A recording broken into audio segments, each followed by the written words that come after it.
Hello everybody and welcome back to a brand new video on the Infinite Baffle channel. My name is Niall and today we're going to be taking a look at Audiolab's latest entry, or should I say re-entry, into the DAC market, and more specifically their flagship D9 DAC and Headphone Amplifier. If you do enjoy this video, as always, make sure to leave a thumbs up on it, make sure to leave your thoughts on the D9 and any questions in the comment section down below, and to subscribe to the channel for weekly hi-fi uploads. But Audiolab D9 DAC and Headphone Amplifier, let's get into it. Starting things off, we'll be talking about the design and the aesthetic side of things, and whilst we do so, I will put some footage in the background of me unboxing the D9 for the very first time. But in fact, before we even talk about the design, I have got to say what a huge amount of hype this D9 has got to live up to, and the reason for that is its predecessor, the Audiolab M-DAC, which absolutely dominated the DAC landscape for quite some time. I mean, I think it won back to back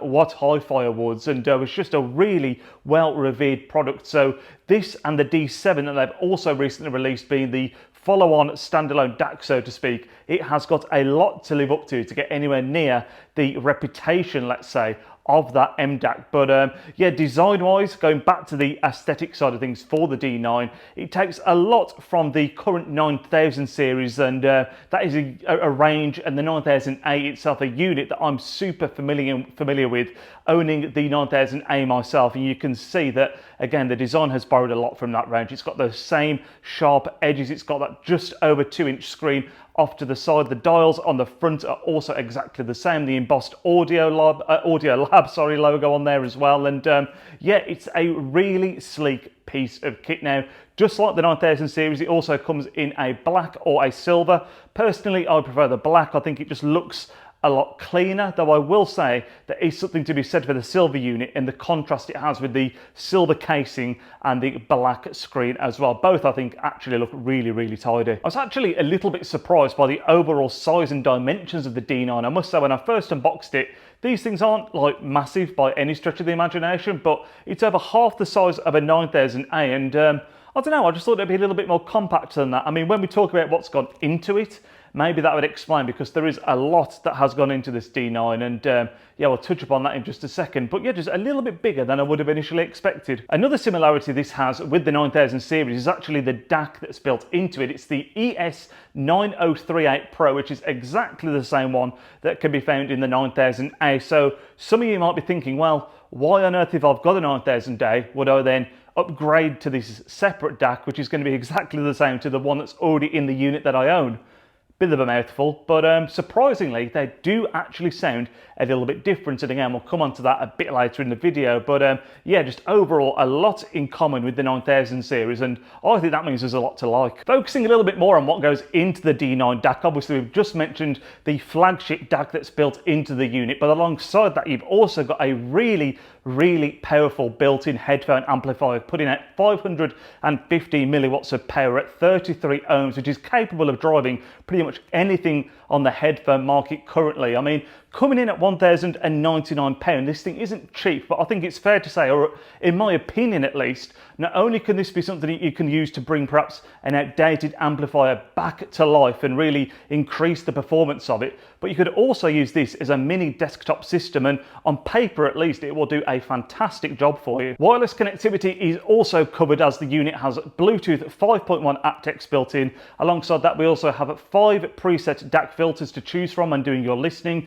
and you also have the ability of MQA decoding, upscaling, and a great little selection of digital and analog inputs on the back as well. Going into listening to the D9 for the first time, I was pretty confident of knowing what to expect. Again, owning the 9000A, the Audiolab sound is one that I'm very familiar with, and to a large extent what I expected was what I got. The sound is transparent, it's got fantastic clarity, a wonderful amount of detail as well, and it's overall just a great sound. And again, because of having so much experience with the 9000A and the fact that this has the same DAC built into it as the 9000A, I thought that maybe this would be almost an identical experience, but I was pleasantly surprised, because the D9 actually offers a little bit more than the 9000A. I think everything kind of gets pushed to that next level, and that was something that I wasn't really expecting. We did listen to the D9 in a couple of different settings. Firstly, and the majority of the listening was done as a headphone amp system using the Hi-Fi Man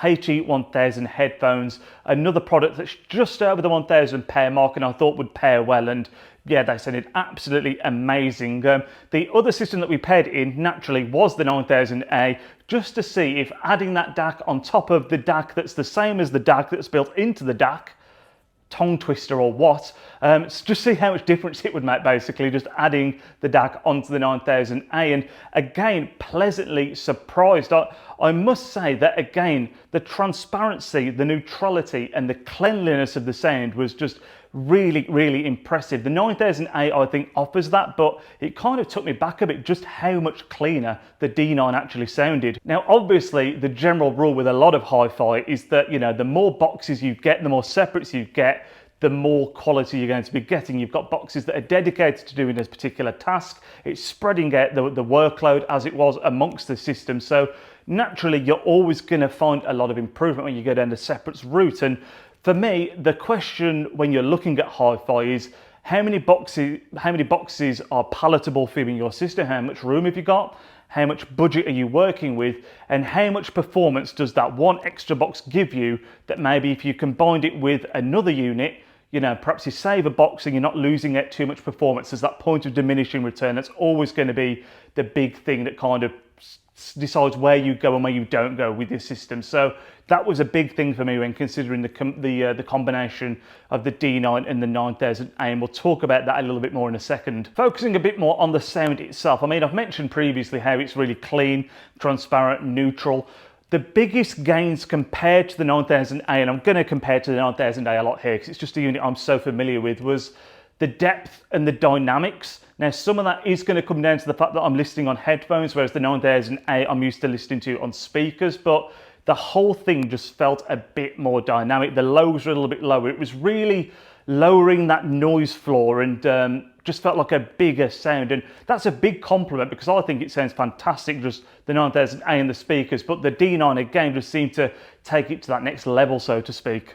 When it came to pairing it with the 9000A, the differences compared to the 9000A as a standalone unit weren't, I don't want to say they were night and day. The differences were there. Again, detail was improved, depth was improved, the staging felt a little bit bigger, but none of these were stark differences in my opinion. Now, I think really where you're going to see the biggest gains with something like the D9 is going to be if you've got a little bit of an older amplifier. I mean, if we're keeping this within the Audiolab family, just to keep things really clean and transparent, much like the unit itself, I think something like the 6000 or 7000 range, you were to pair this with one of those, it would be a phenomenal upgrade and really bring those units almost up to spec with the 9000 potentially. Whereas when you're pairing it with the 9000, because there's so much similarity in terms of hardware, there's only going to be so many gains that it's possible to make. And that's the crux of it, really. I think overall the D9 is, without question, a wonderful unit. The DAC that's built into this thing is absolutely sensational. The headphone amplifier also does wonderful work, but